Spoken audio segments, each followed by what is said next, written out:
आइए, सुनिए, देखिए, समझिए सनातन सत्य।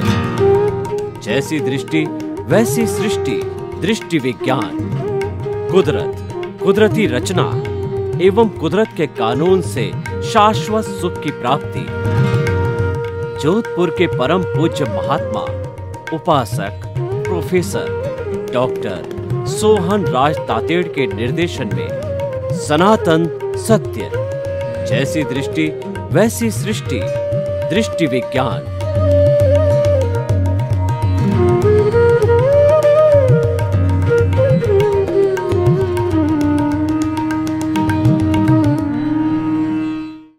भाइयों और बहनों, मातृशक्ति को नमन।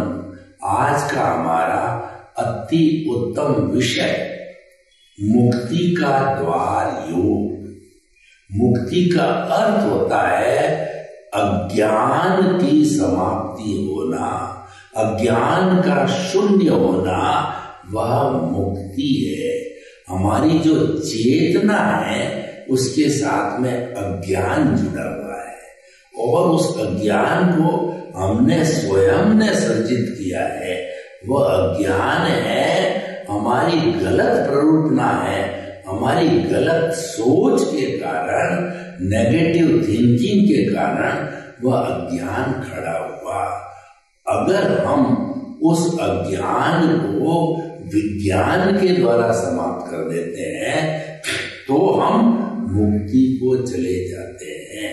देखिए कि अज्ञान, ज्ञान और विज्ञान, यानी कि अगर हमारी सोच वह अगर रेगुलर कंटिन्यूअस जो सतत एक सी चलती रहे तो यह ज्ञान विज्ञान में बदल जाता है। और अगर ही हमारी सोच सतत गलत चलती रहे, फाल्स चलती रहे, तो वह ज्ञान अज्ञान के अंदर बदल जाता है। हम इसको और आगे जो है अच्छी तरह से देखेंगे कि किस तरीके से जो है यह ज्ञान अज्ञान में बदलता है, विज्ञान में बदलता है, और विज्ञान का अर्थ ही मुक्ति है। तो इसीलिए मुक्ति का द्वार योग। योग को अर्थ होता है जोड़ना। हमने बचपन के अंदर जब संख्याओं को जोड़ा कि 3 + 5 = 8, 4 + 4 = 8, 7 + 1 = 8, तो ये जो जोड़ना है ये योग कहलाता है। तो ठीक उसी तरीके से हम अगर मुक्ति को जानना चाहते हैं तो हमें योग का सहारा लेना पड़ेगा। किसको जोड़ना है? Mind, body and soul. तीनों अगर जुड़ जाएंगे तो ये योग विज्ञान बन जाएगा और हमेशा जुड़ते रहेंगे तो यह मुक्ति का द्वार बन जाएगा। अब ये तीनों जुड़ते कैसे हैं? माइंड का मतलब मन, और बॉडी का मतलब शरीर, और आत्मा का मतलब सोल। देखिए, जब हमारे मस्तिष्क के अंदर सुविचार आते रहेंगे, अच्छे विचार आते रहेंगे, सकारात्मक सोच आती रहेगी, तो हमारा जो ये बॉडी है ये पिछले जन्म के कर्म के भुगतान के लिए मिला है। ये भुगतान है, ऑटो मोड से चल रहा है, इसको परिणाम कहते हैं। परिणाम को पुरुषार्थ समझना यह ज्ञान है, और परिणाम को परिणाम समझना ये ज्ञान है। और ज्ञान में रहना यानी योग में रहना, यह जो है मुक्ति का द्वार है। यानी योग को जीवन का अंग बनाना, माइंड, बॉडी, सोल को हमेशा जोड़े रखना है, ये जो है मुक्ति का द्वार है। अब प्रश्न ये कि मुक्ति किसे कहते हैं? मुक्ति का अर्थ होता है स्वभाव में रमण करना।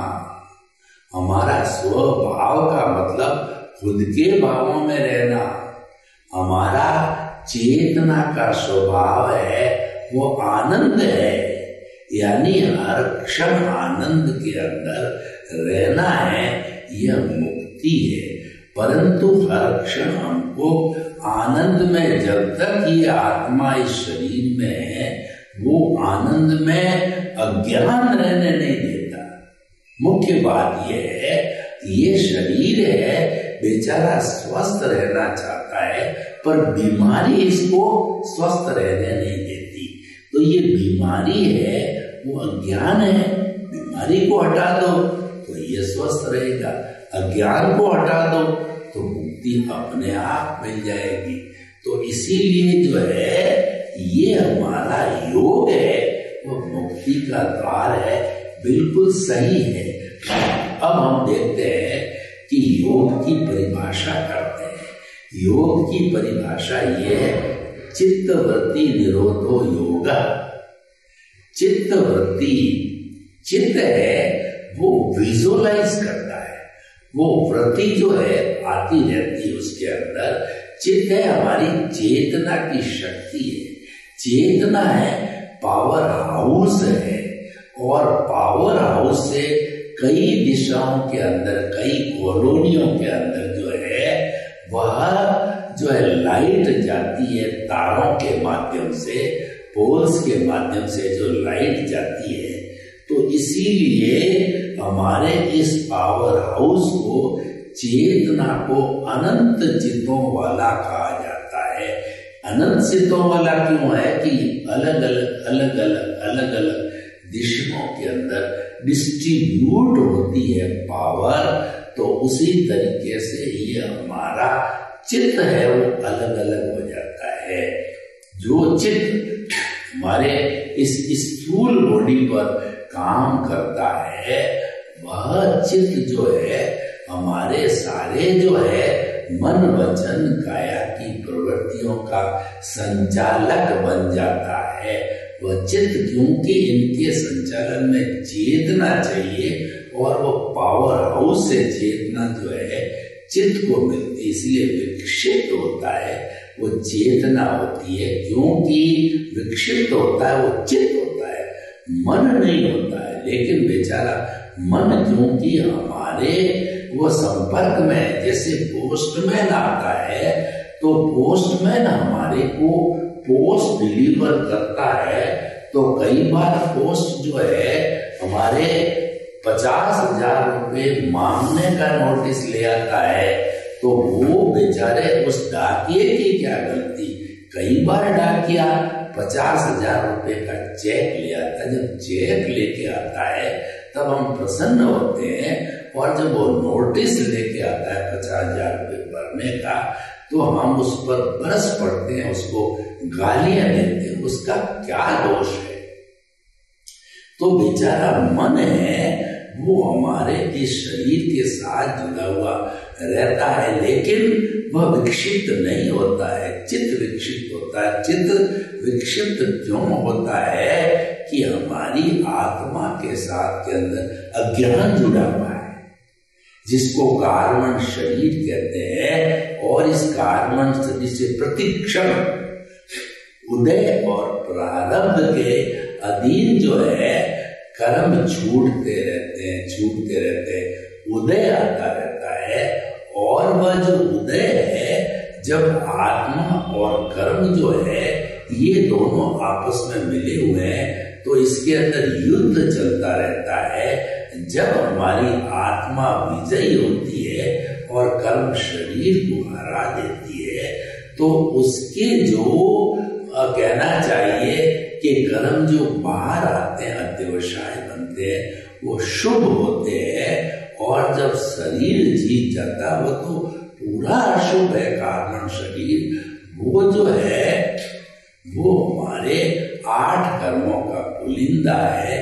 तो वह जब उदय में आता है तो पुण्य पाप को लेकर के आता है, और जब आत्मा आती है तो जीतती है, तो उसका लक्षण तो शुद्ध शांति है और आनंद है। यानी तेजो पद्म शुक्ल लेशिया को वो लेकर के आता है शुभ भावों को, और वो शुभ भाव है फिर हमारे अध्यवसाय से जब हमारे अवचेतन मन सबकॉन्शियस माइंड तेज शरीर में आते हैं तो शुभ लेशियाएं जो है वो तेजो पद्म शुक्ल लेशियाएं, तेजो लेशिया होती है वह चमकता हुआ गुलाबी रंग होता है, शांति देती है। पद्म लेशिया जो होती है वह ये सब विचार है, ये सब भाव है, ये भाव कन्वर्ट होते हैं विचारों के अंदर, लेशिया भाव है। तो जो हमारी पद्म लेशिया है जो कि हमें शांति देने वाली चमकता हुआ हल्दी का पीला कलर है, वह जब हृदय में आता है तब हमारे शांति पैदा होती है। शुक्ल लेशिया जो कि एक मोक्ष का भाग होती है, वह जब हृदय में आती है व्हाइट कलर की लेशिया, तब हमारे प्योरिटी होती है, हमारे आनंद की अनुभूति, मुक्ति की अनुभूति होती है। और वो जो दूसरा जो आता है भाव शरीर वाला, वह हमारा हृदय और प्रारब्ध है, और वह हमें सुख दुख की अनुभूति कराता है। देखिए आनंद अलग चीज होती है, वो तो हमारी आत्मा का लक्षण है, और सुख और दुख है ये हमारा जो है उदय प्रारब्ध का लक्षण है। ये तो ऑटो मोड से चलता है, ये तो भुगतान है। भुगतान में क्या होता है कि कभी अच्छा पुण्योदय होता है तो हमको भोजन में सुख मिलता है, स्त्री में सुख मिलता है, घर में सुख मिलता है, बच्चों में सुख मिलता है, और किसी पद में प्रतिष्ठा में सुख की अनुभूति होती है, ये सुखाभास है। और पापोदय होता है तो हमारे को दुख की अनुभूति इन चीजों के द्वारा, संतान के द्वारा कहिए, या जो है हमारा भोजन अशुद्ध भोजन मिल जाता है, उसके द्वारा मकान अच्छा नहीं मिलता, झुग्गी झोंपड़ी मिलती है। तो ये चीजें, ये दुखाभास है। सुख और दुख काल्पनिक होते हैं, आनंद स्थायी होता है, आत्मा स्थायी है, उसका लक्षण स्थायी है, उसका गुण स्थायी है।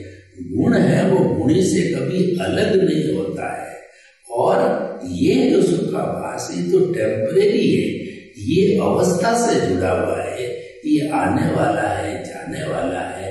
ये सुख और दुख जाने के लिए आया है, ये स्थायी नहीं है। ये तो जा रहा है, सुख जा रहा है, दुख जा रहा है, आयुष्य कर्म का आयु ज्यादा जा रही है, आंखों की ज्योति जा रही है, शरीर कमजोर हो रहा है, क्योंकि ये तो जड़ पदार्थ है, ये तो उदय के अधीन है। इसीलिए हमेशा ध्यान रखो कि जो हमारा उदय है और प्रारब्ध है, उस उदय और प्रारब्ध को ये परिणाम है।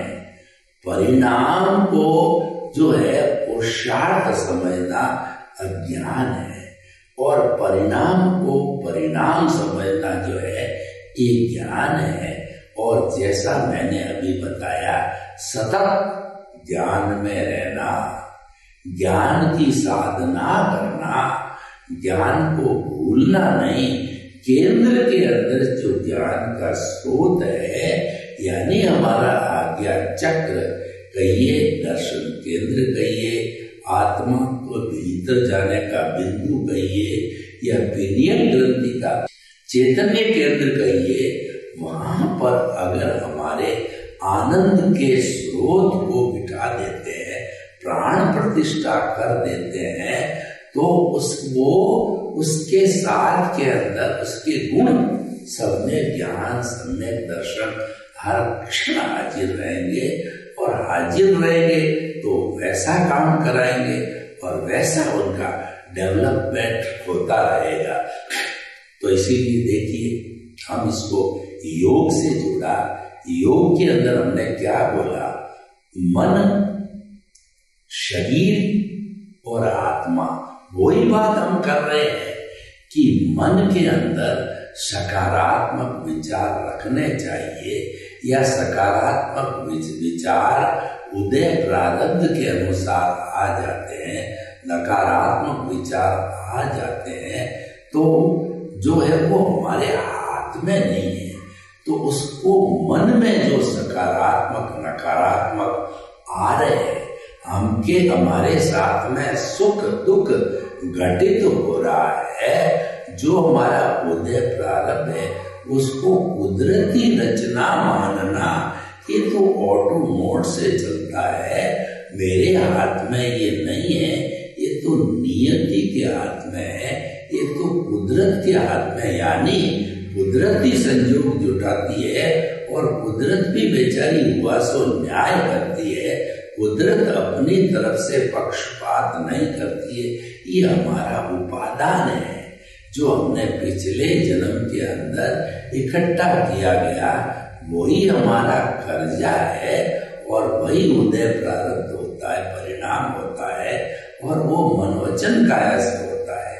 इसीलिए मनोवचन काया तथा उससे जुड़ी हुई हर अवस्था मात्र कुदरती रचना है और वो व्यवस्थित है, वो फिक्स्ड है, वो जड़ है और वो अवस्था होने के कारण विनाशी, वो जा रही है, जा रही है, जा रही है, जा रही है। तो जब जा रही है तो वो सुख दुख स्थायी कैसे हो सकता है? वो तो टेम्परेरी है, क्यों? अवस्था मात्र टेम्परेरी है।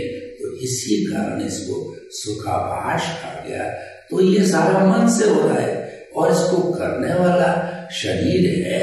और तीसरा हमारा तत्व है आत्म तत्व। तो आत्म तत्व की ओर मुंह करना, आत्म तत्व को जानना और जो है हरि अनंत, हरि कथा अनंत, उसकी कथा करना, ये सारा जो है शुद्ध योग कहलाता है। और शुद्ध योग के द्वारा क्या होता है, हम चेतन तत्व से केंद्र में चेतन है, एक में हो जाते हैं और उसमें पुरुषार्थ के घटक हमारे साथ बन जाते हैं। केंद्र में तो चेतना है और जहां पर केंद्र होगा तो निश्चित तौर पे परिधि होगी। परिधि बिना केंद्र का अस्तित्व नहीं है और केंद्र के बिना परिधि का अस्तित्व नहीं है। तो हमारे केंद्र के अंदर पद प्रतिष्ठा और जो है हमारा धन दौलत, मकान, घर गृहस्थी, बाल बच्चे सारे के सारे आ जाते हैं। तो वह तो उदय और प्रारब्ध है।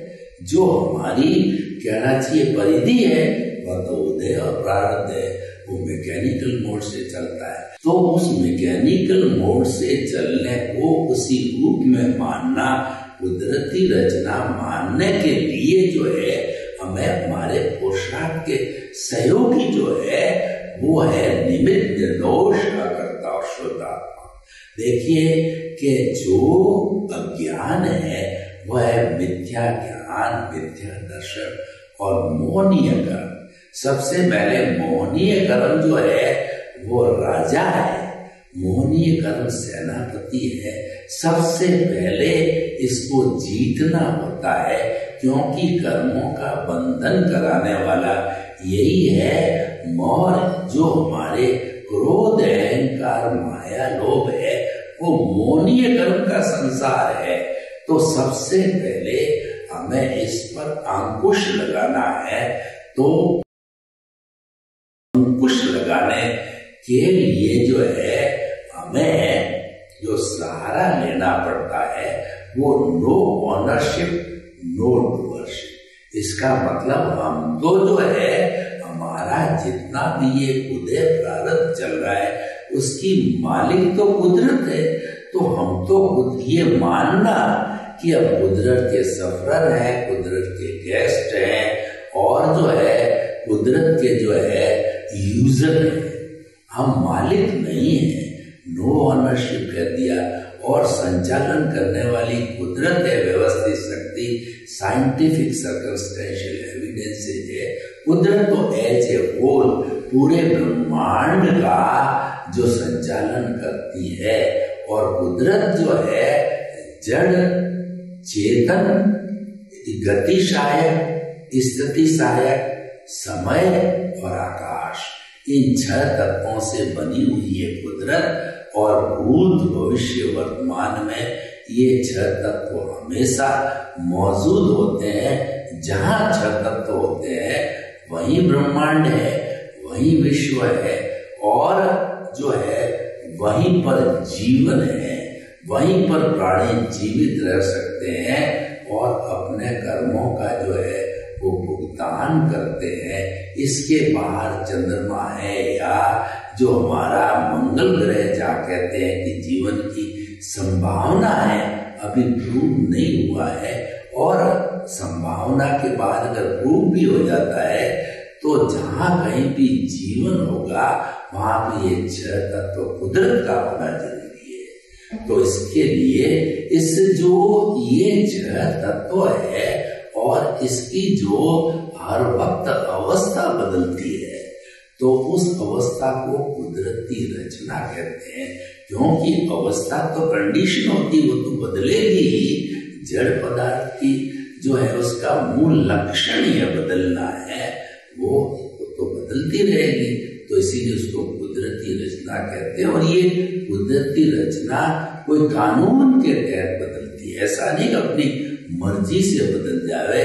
सर्दी समय पर आती, गर्मी समय पर आती है, सूर्योदय समय पर होता है, सूर्यास्त समय पर होता है, और ऋतुएं समय पर आती है। और नदी अपने 2 तटों के बीच के अंदर बहती है, समुद्र अपनी सीमा में रहता, मर्यादा में रहता है। ये जो सारी बातें हैं, ये जो है कुदरत का कानून है। वो तो पूरे ब्रह्मांड पे लागू होता है, लेकिन जो जीवित प्राणी है उसका संचालन करने वाली व्यवस्थित शक्ति है, जिसको हम साइंटिफिक सर्कमस्टेंशियल एविडेंसेस कहते हैं। तो वो जो जैसे जैसे कर्म किए आते हैं और कुदरत ने उनकी जिम्मेवारी ली है, वो कुदरत उसका एग्जामिनर है और वही संजोग जुटाती है। और उसके लिए जो है साइंटिफिक सर्कमस्टेंशियल एविडेंसेस ने अपने घटक द्रव्य, क्षेत्र, काल और भाव को जो है माध्यम से वह जो है उन जीवों का जो है वो भुगतान कराती है। तो वह भी एक कुदरत का हिस्सा रह गया। वो कानून से करवाती है। वो कानून क्या है? जो कि जीवित प्राणियों पर लागू होता है। As you will sow will you reap. जैसी करनी वैसी बढ़नी। अच्छा करोगे अच्छा पाओगे, बुरा करोगे बुरा पाओगे। भाव सुधारो भाव सुधरेगा, भाव बिगाड़ो भाव बिगड़ेगा। ये सारा जो है ये कुदरती कानून साइंटिफिक सर्कमस्टेंशियल एविडेंसेस पे लागू होता है। द्रव्य, क्षेत्र, काल, भाव से जो है वो सारा भुगतान होता है इन साधनों से। तो इस तरीके से पूरा जो सिस्टम बना, कुदरत के कानून को जानना, ये सनातन सत्य है। जब हम सनातन सत्य को जानते हैं, सनातन सत्य के अंदर रहते हैं, तो वो ज्ञान है वो विज्ञान बन जाता है। और जैसा हमने बताया कि योग मन और शरीर, माइंड, बॉडी एंड सोल है, तीनों हमेशा एक लाइन के अंदर एकता में रहते हैं, सिंक्रोनाइज रहते हैं, कोई एक दूसरे का उल्लंघन नहीं करते हैं। मन सकारात्मक सोचेगा और जो हमारा शरीर है उसका कुदरती रचना के अनुसार भुगतान कराएगा। और हमारा भीतर विराजमान आत्मा है, जो भगवान है, ईश्वर है, उसको जो है हम स्वयं के द्वारा स्वयं को यानी ज्ञान के माध्यम से उसको देखते रहेंगे। यानी कि हम जो है योग का पालन करते रहेंगे तो वह ज्ञान है वो विज्ञान में बदल जाएगा। तो भाइयों और बहनों, हमने जो है योग को मोक्ष का द्वार सही कहा गया है। और वैसे देखा जाए तो हमारे ऋषि मुनियों ने योग को पढ़ा, योग को लिखा, योग का जीवन जिया और उन्होंने जो है नदी के किनारे प्रकृति की गोद में अपने अपने आश्रम बना करके और वहां पर सम शम और सम की संस्कृति जो योग की संस्कृति कहलाती है। सम का अर्थ होता है समता भाव, सुख दुख को एक सा मानना, उसको परिणाम मानना, पुरुषार्थ नहीं मानना, उसको जो है वो कुदरती रचना मानना जो है वो हमारा जो है वो सारा उसके द्वारा होता है। तो भाइयों और बहनों, उन्होंने ये सम की स्थिति, समभाव की स्थिति, कुदरती रचना में विश्वास करना, ये समभाव है। और जो है शम का मतलब शमन करना। किसका शमन करना? अज्ञान का शमन करना। जब शमन होता जाता है और श्रम लगता उसमें, तो योग की सिद्धि हो जाती है। सर्वे भवन्तु सुखिनः सर्वे सन्तु निरामयाः। लोग के जीवों को सुख मिले, शांति मिले, आनंद मिले, प्रेम मिले, सौहार्द मिले और सभी हम योग का और समभाव का जीवन जीव करके शाश्वत सुख को प्राप्त करें। आपके प्रति शुभकामना। ओम शांति।